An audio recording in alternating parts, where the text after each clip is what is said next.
When it comes to rituals, yes, there are choices. But what ritual I do, you must also do. There's no such thing. But don't throw the baby with the bathwater.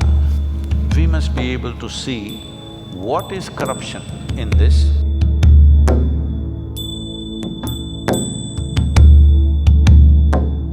My question today is, in the world that we live in today, there exists a multitude of paths to traverse, both spiritually and religiously. But I'm confused, and as a millennial, I'm really doubting if a ritualistic approach is relevant today. Well, you may be a millennial, but these choices you have only in this country, you better know that. If in many other countries in the world, if you say you have a choice of choosing, generally you will be dead.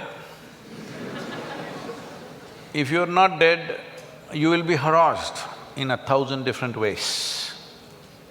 In this country, you can choose, which is wonderful. Because we don't have a religious constitution which cannot be edited or amended. Here we have various books which can be amended, which can be debated, something can be done about it. Coming to ritual, how rituals came into existence is like this. Do you brush your teeth every day in the morning? I'm just asking. You do? Hey, don't do this means no. Yes. So, every day in the morning you brush your teeth. Some kind of a ritual, isn't it? In fact, people say morning rituals. They're not talking puja, they mean shit, shower and shave. I don't do, you don't do. So, anything that you do regularly, not necessarily by choice, but you decide to do it because you have decided, it's good for me, becomes a ritual in your life. This ritual of brushing your teeth came to you because your parents, maybe your mother, insisted. When you were like this, she insisted, you must brush your teeth. You say, no, I want to eat. You say, no, no brushing, no breakfast. Are you thankful to your mother, she insisted on your ritual? Yes or no? Are you? Not that time you were irritated, I want to eat, what's the problem, why should I brush every day? But now you're glad that she brought this ritual into your life. It works, isn't it? At least for everybody else around you, it works. So, similarly, rituals came for variety of reasons.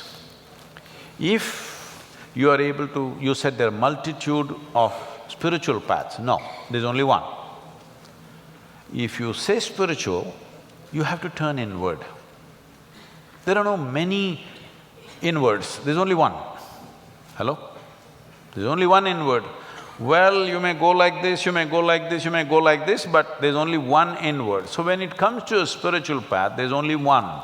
You have to turn inward. When it comes to religion, maybe there are choices. When it comes to rituals, yes, there are choices.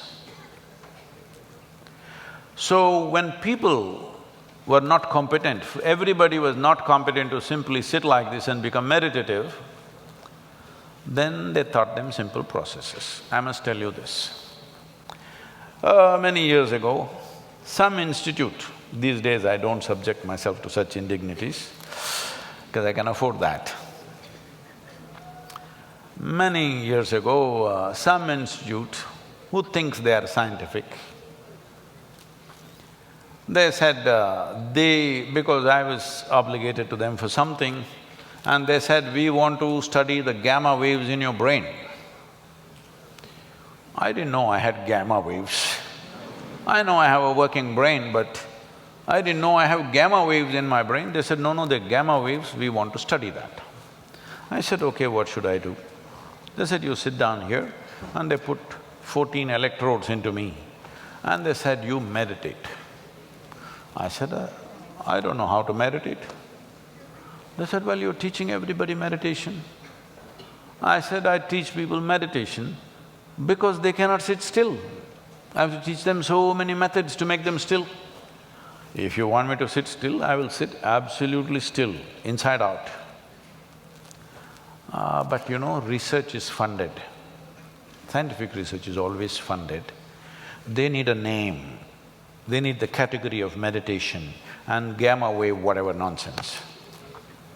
But I'm not going to give them such pleasure. I said, if you want me to sit and do nothing, I'll do nothing, but no meditation. Then after much discussion, probably they found a name for nothing. And I said, okay, you do nothing. I sat. After about 15–20 minutes, you know that funny place in your elbow where if you do the tongue, it'll go? They're taking a metal object and tok, tok, tok, they're hitting that place. It's just leaving my palm numb. I thought, okay, it's part of their experiment and I simply sat there. Then they started doing my ankle, became very persistent and painful. Then I thought, why are they beating me up like this? What have I done wrong? When I opened my eyes, all of them are giving me a weird look. I said, why did I do something wrong? They said, according to our machines, you're dead. I said, this is a great diagnosis you're making.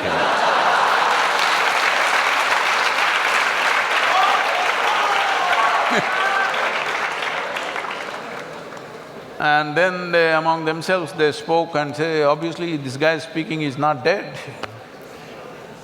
So they said, maybe your brain is dead. I said, please, I don't like this second opinion. If you give me a death certificate, I don't mind being dead like this.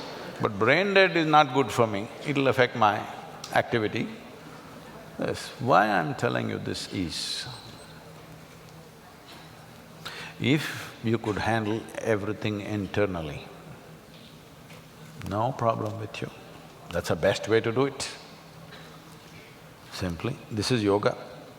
If you know how to handle this whole machine, all levels of this machine, your body, your thought, your emotion, your energy, your life energies, everything, you know how to handle from within, no ritual for you. Never in my whole life have I ever prayed, you know. But I'm prayerful to anything. If I see a mountain, if I see a rock, if I see a tree, if I see a cow, if I see a man, woman, child, I'm prayerful. But I'm not praying, I've never prayed to any god for anything, ever. So I'm not ritualistic in any sense, because if I close my eyes, I can deal with everything that I need to deal with my life, both internal and external. I want to fix this, I close my eyes. If I want to fix that, I close my eyes. If you do enough sadhana, you can become like this. It's not out of reach, it is available for every human being. They don't pay enough attention, that's all. But if you don't know this, you want to become peaceful, you don't know how to sit still, then what do? I'll teach you one mantra. Okay, say this every day in the morning, 20 minutes, you say this. Now you become peaceful. This is your ritual. If it's working for you, what is your problem? If it's not working, drop the damn thing, do something else. Every day in the morning you took a swim, that became your ritual, you felt wonderful, do the damn thing. Somebody is doing yoga as a ritual, somebody is doing puja, somebody is uttering a mantra, somebody is singing a song. If it is working for them, what the hell is anybody's problem?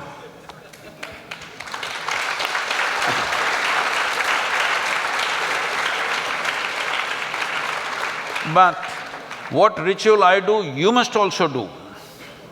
There's no such thing. Something is working for me, I'm doing it. It's not necessary you must do it. But if you ask me, suppose I'm somebody who's doing every day in the morning Om Namah Shivaya, Om Namah Shivaya, it's working for me. If you come and ask me, I'm feeling freaked, what should I do? Hey, try this Om Namah Shivaya, it's working for me.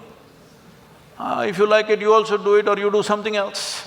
You do dam, doom, das, puss. But the thing is, it must work for you, that's the important thing. So rituals were fantastic devices created with certain wisdom. Over a period of time, they might have become corrupt in practice. Over a period of time, they might have become tools for exploitation for certain people. But don't throw the baby with the bathwater. We must be able to see what is corruption in this, eliminate the corruption and use the technique. Don't throw away everything that the civilization has learnt in thousands of years of living and think you will reinvent the wheel tomorrow. Everybody will be queuing up at a psychiatrist, just know that. The number of people who are queuing up with mental illnesses today is simply because there is no what we used to call as achara vichara. There is no debate about what is this life, why am I like this, what is the nature of my existence, no achara, no vichara. And no achara, there is no anything. See, if your mothers or fathers did not insist that you must have the ritual of brushing your teeth, what an unpleasant place this hall would be right now. Because out of your freedom, some of you would or a whole lot of you would come here, decide, I will not brush, what is the problem? No, maybe no problem for you, everybody else suffers. If you open your mouth, if you stink, not necessarily because of not brushing, just because of your culture, the way you behave, the way you speak, the way you sit, the way you stand, if people around you suffer because of your behavior, which is happening everywhere, isn't it so? Especially for girls, isn't it so? If you get into a damn bus in the town, because all these things were taught as ritual, this is how you must approach. When we are growing up in our house, our sisters are there, you cannot even address them in singular. You always have to address them with a certain respect, even when they're little girls. We want to fight with them, we want to beat them, but no, you have to address the girls in a certain way. When you grow up with this kind of ritual, now you learn how to treat every woman on the street. Otherwise, look at the way people are behaving, most uncivilized. Uncivilized means what? The necessary rituals of culture are not there in those people, isn't it? So these can be various kind of rituals, social rituals, spiritual rituals, religious rituals, it doesn't matter. Is it working for you or not working for you? That should be the only question.